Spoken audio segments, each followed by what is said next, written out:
This is the Bryan Hyde Show. Well, hello there and welcome to the show. Look, I know I've been kind of intermittent lately, and I have this massive commitment on my plate that after this week will be fulfilled, and then I'll be back to doing daily episodes. But I'm very grateful. If I'm going to get one show a week out there, it's going to be the one with Eric Peters from Eric Peters Autos. Eric, how are you today? Well, I'm very, very, very sanguine this morning. I'm trying to do my terrible Trump impersonation. I'm feeling deja vu. I'm feeling like I felt in the early months of 2020 during the COVID thing, when I felt that I was just about the only person in a sea of maniacs who couldn't perceive what was going on around them. What do I mean by that? I mean, what's going on with Trump and the way people on the right are just falling all over themselves to ignore the evidence of their lying eyes and pretend that Orange Man good no matter what. Yeah, and Trump is this isn't wholesale, we must, join the Democrats in fighting against him. It's just we're seeing that there's a lot more business as usual than expected. One of the big things right now, of course, is this continuing resolution that Congress is being told it must pass before Friday so the government doesn't shut down. But it keeps funding at exactly the same levels. USAID and all of these other wasteful things uncovered by DOJ still are going to be funded at the same levels they were last year. In other words, okay, so what exactly changed? Well, yeah, and what's the most egregious about this, you and I talked about this a little before we got on the air, is that now Trump is going after Thomas Massie, who is perhaps the only honorable man left in the entire Congress. Yep. No, I agree. I mean, and when you say going after him, he's saying this guy needs to be primaried. He's a grandstander, and I will lead the charge. Anybody want to replace him? And it's like, Mr. President, read the room. This guy he was MAGA and MAHA, make America healthy again, before you were. Yeah, he's also a principled constitutionalist and a legitimate conservative. And it appears that the only thing that Trump cares about is loyalty to Trump. And another example of that is the way that he's filleting, pardon the language, Elon Musk and Tesla. I woke up this morning to find a tweet from the president talking about how Tesla is one of the great American car companies, and the left is in the wrong for rejecting Elon Musk and Tesla. And he's going to go out and buy a Tesla today to show just how much he supports Tesla. Didn't we elect this guy to stop the green grift? Exactly. It's I'm having a little bit of like you deja vu in that why isn't anything really changing here? And I'm looking primarily, the budget deal.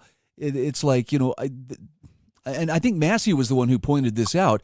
He says, last year in December, they funded things until March to keep it going just a little bit longer, and we'll take care of it then. Now they want to kick the can down the road to September, and I guess his point is well taken. There's never going to be a right time. It's just going to be another punt and another avoidance of responsibility. Yeah, it's all of this superficial stuff, which, to be fair, I'm very happy that Trump articulated the heretical idea that a man is actually a man and can't transition into a woman. Like a lot of people, I was very happy to hear him affirm that in public. And I was happy to see the exposés about a lot of the stuff that was going on at USAID and so on. But then you get into these really meaty and substantive issues. And as you say, nothing seems to be getting done. It seems to be exactly business as usual. And it seems that this guy is in his own way as much of a tyrant as the guy that he putatively replaced.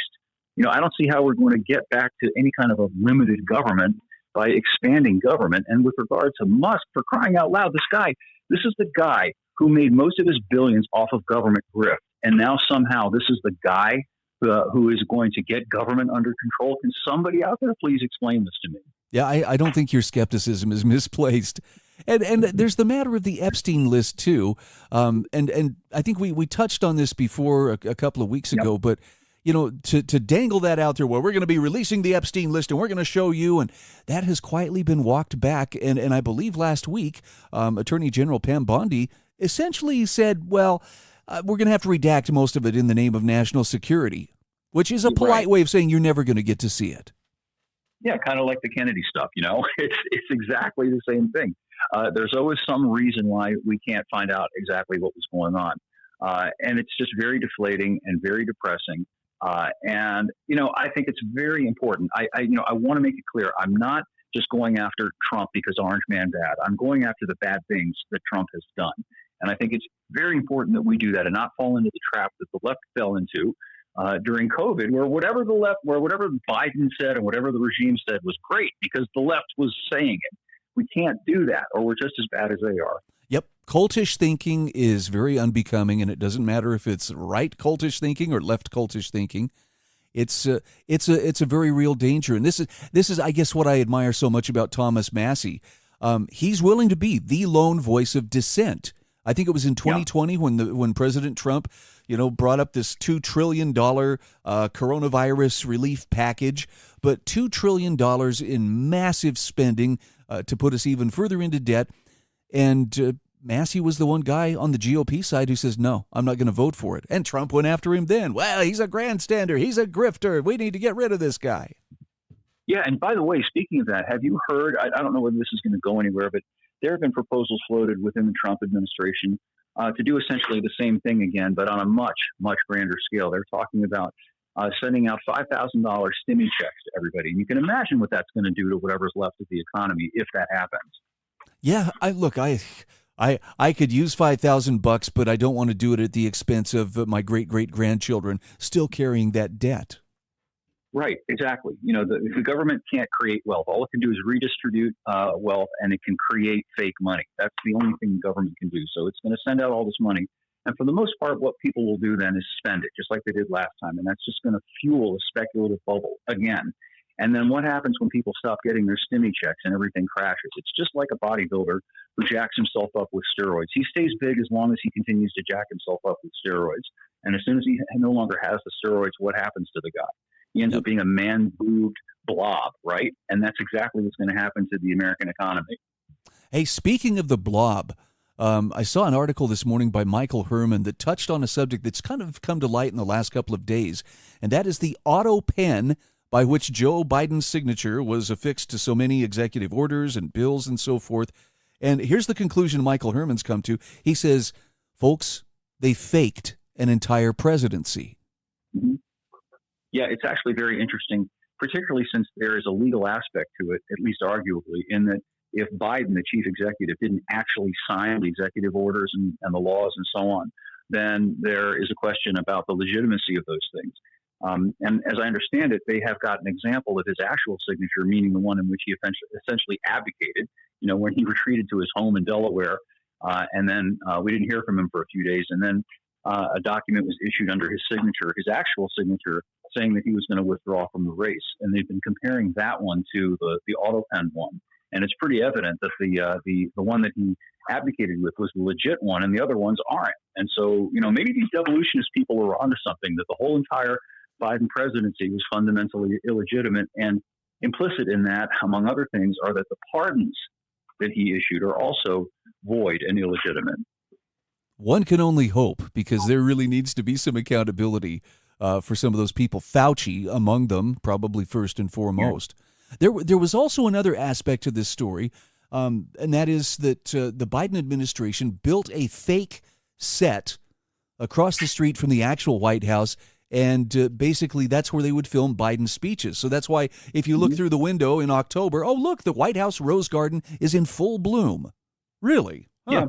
Yeah. What a surprise. Well, it's of a piece with everything, isn't it? It seems like everything is fake, unreliable, fraudulent. And I'm not talking about just Biden. I'm talking about everything. And that's why I'm so disappointed in Trump's attack on Massie, because Massie is a legitimate guy. I don't think he's a fraud. I don't think he's fake. He stands by what he says. And he's a solid guy. But because he's not loyal, obsequiously loyal to Trump, he's now a target. Yep. It really shows you the nature of the beast that we're dealing with. And while on the one hand, like you, I'm very grateful to see the waste and fraud that's been uncovered, that's been dragged kicking and screaming into the light. But now my hopes that something would actually be done about it are beginning to wane. Yeah. Yep. And, if you want to get into the whole kayfabe and pro wrestling analogy, it really does seem to me, I'm starting to have dark thoughts that this whole thing is another setup, kind of like the Iron Sheik hitting Hulk Hogan over the head with a chair, and that Trump is the fall guy. He's set up to be the guy who is in charge when the economy collapses. And that way, not only can they blame Trump, but they can blame everybody who voted for Trump, and they can blame everybody who supported anything remotely like a free market economy. So I'll tell you where this leads my thinking, and if I'm wrong on this, please feel free to call me out. But more than ever, this is why I think it's important for people to become as self-sufficient and as independent as possible in being able to meet their needs, to be self-sustaining, and to think just as clearly and independently as you possibly can. Oh, I agree completely. And if anything, we have been given something of a reprieve to act accordingly in the manner that you described, to figure out a way to pare down our expenses, to figure out a way to not have to be chained to this mega corporate regime thing, whatever you want to call it, that's out there. I struggle with this myself, even to the extent of figuring out, how are we going to keep the power on? How are we going to, how are we going to make sure that we have all the necessary things? And this is something that everybody should be thinking about a lot, because I don't think this is going to end well for all of us. Nope, it's a big mess, and of course, even with the stuff that's going on over in Kyiv, there's still. It looks like Europe, for lack of a better term, has failed to learn from history. And I was just talking about this. We had company from Germany this last week, and it sounds like Germany is getting ready to march across Poland to go do battle with the Russians again. Does that ever work out well? About that. You wonder about what's going on, sub rosa, under the table. What is that all about? Why would they be doing this? Because it just seems to be literally a lunatic thing, the kind of thing that Kubrick depicted in his film, Dr. Strangelove, that these people seem to actually want the world to go down in flames, which is just something that to a rational, sane person seems completely unfathomable. So there has to be something behind it. And the question then, what is it? It's got to be somehow in their interests. It's either that or they are actually insane. And either of those options is a particularly pleasant one to think about. Nope, but it's definitely within the realm of possibility.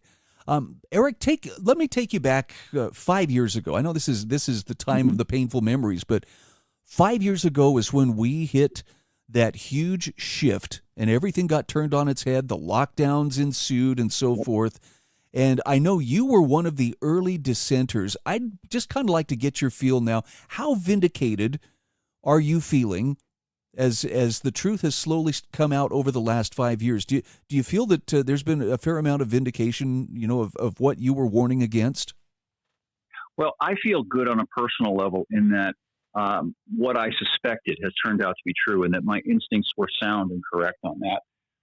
What I'm not feeling so good about is whether a sufficiency of the American people have understood that lesson. And I'm feeling discouraged about that, particularly with regard to what we were just talking about earlier in this kind of same herd lemming instinct of amen chorusing whatever Trump does, because Orange Man good now, and the same with Elon Musk. And I just wonder whether it's penetrated the heads of these people that it's important to apply principles and critical thinking, whether it's our guy or their guy that happens to be in charge. No, I'm with you on that. And, I know the term cult gets thrown around a lot today, but anything that you're willing to place above reality is an idol. And so maybe the term, maybe it's better to use the term idolatry rather than, cultish thinking. But people have made Trump into an idol of sorts.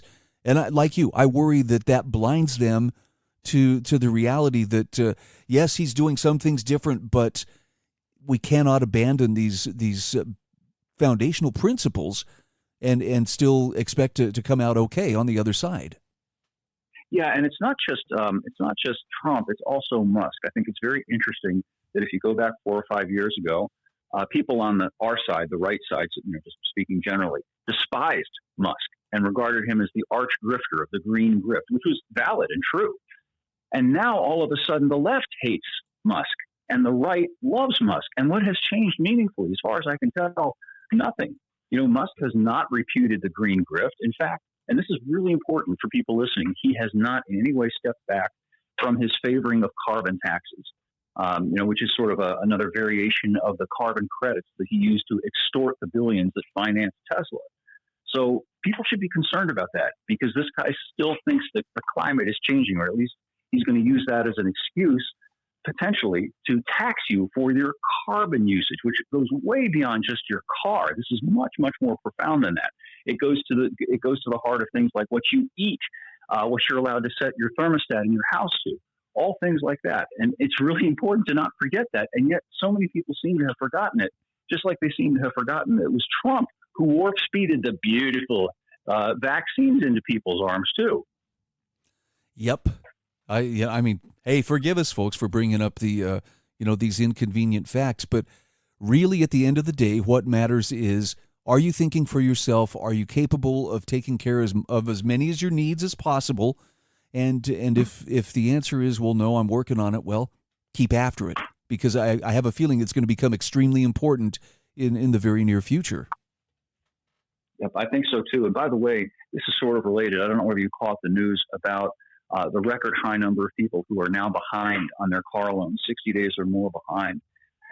It's quite something. And it's a function of the fact that the average new car payment is, wait for it, $734 now Holy per month cow. for the average new car payment. Yeah. Yeah, it's I like to window shop. I like to see just every so often, well, what's the going rate, for a new SUV or a pickup truck, and then I start to feel a little bit weak and have to take my heart pills and sit down for a few minutes, because the sticker shock is really real. Important that people should understand that all of this is a function, again, of Elon Musk and Tesla and the pushing of these EVs. It is what has caused the price of the average vehicle, the average sale price of the average vehicle, to go to about $50,000. Because this now includes these electric vehicles. And it is the reason why you're paying 25% or more in car insurance, even if you've not gotten a ticket or had an accident or done anything. And the reason is because all these other vehicles are out there now that are extremely expensive to replace or repair. And again, all this ties back to this green agenda of pushing things onto the market. And Elon Musk is the poster child, the avatar for all of it. Wow. Well, let's touch on something automotive here. I have a love-hate relationship with my Volkswagen. Love it from the standpoint of it's a very fun, very efficient car to drive, but oh my gosh, the costs of upkeep and maintenance are just astronomical. You had an article recently about, I think it was the 2025 Jetta GLI. What was your take on that vehicle? Well, like all new cars, it has a lot of things about it that are very appealing. They really have refined things like the ride, the braking, the quiet, to pretty much an apotheosis of perfection. There really isn't anything anymore on the market that you get into and go, wow, this feels really cheap and shoddy, and it bounces when you hit potholes. But it's all great until something goes wrong. And these days, when anything goes wrong, it will cost you a fortune. And this puts people in a really precarious state, because most Americans, believe it or not, do not have $1,000 of ready cash savings, which means when they're faced with a $3,000 expense, it's absolutely catastrophic. They typically either have to put it on a credit card with a 30% interest rate, or they just say, you know what, it makes more sense for me to just get rid of this car and sign up for a monthly payment. That's where we're at right now. With, again, that average payment being, north of $500 and probably closer to $700, if you want to drive something, that's really nice. So in my opinion, for a lot of people, certainly for myself, and you'll probably agree with me, it makes more sense to hang on to your older vehicle. And when every once in a while you're faced with having to spend $1,000 or $1,500, it makes more sense to just go ahead and do that than to sign up for the $730 a month payments, at the end of which you've got a vehicle that potentially is going to cost you $3,000 to repair, and you probably won't have the money because you paid $734 for the last 6 years just to get the thing. No, I think it's making more and more sense, and I see more people driving older and older cars, and doing their best to maintain them and keep them going. And I guess it's thank you, Cash for Clunkers. You're a gift that just keeps on giving. Yeah, we should never forget that. That was one of the most insidious and evil things that the federal government has ever done, in my opinion. It took off the market an entire generation, that's a proper term, of affordable first-time vehicles for, say, young people, and also for people who just don't have a lot of money. And you and I can remember when you could go out and buy a pretty decent, nothing fancy, but a pretty decent used car for $3,000. Oh, yeah. Good luck doing that now. Yep. And I think the worst part for me is, I spend the whole year saving and saving and saving so that, I have a proper tribute to offer Uncle Sugar, come April 15th. And I got to tell you, it's very demoralizing when car repairs come along and take away from that hefty sum that I could be paying in taxes. Exactly right. And another aspect too with these newer vehicles is that they're so much more difficult to perform even basic maintenance on. It's no longer the case that if you were willing to roll up your sleeves and read a manual, you could save a bunch of money by fixing the thing yourself. By and large, unless you basically got the skills of a professional mechanic and the tools and the access to the diagnostic equipment and the data stream, you can't do anything more than oil and filter changes on a late model car. I feel it happening even as we speak. I am becoming more curmudgeonly by the day. And it may be a product of age, or it may just be a product of realizing that all of this progress, while it's provided a lot of convenience, has also enslaved us to varying degrees, and I'm not real happy about it.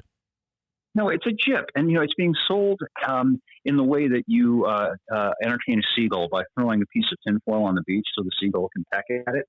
A good example of this are these key fobs now that have replaced keys, physical keys. These freaking fobs, they cost hundreds of dollars in some cases to replace if you lose one or you inadvertently put it through the wash. You can't go down to the hardware store and get one cut for $10 if you want, right? And they just add this whole layer of serried complexity to the vehicle, making it much more expensive to repair when something goes awry.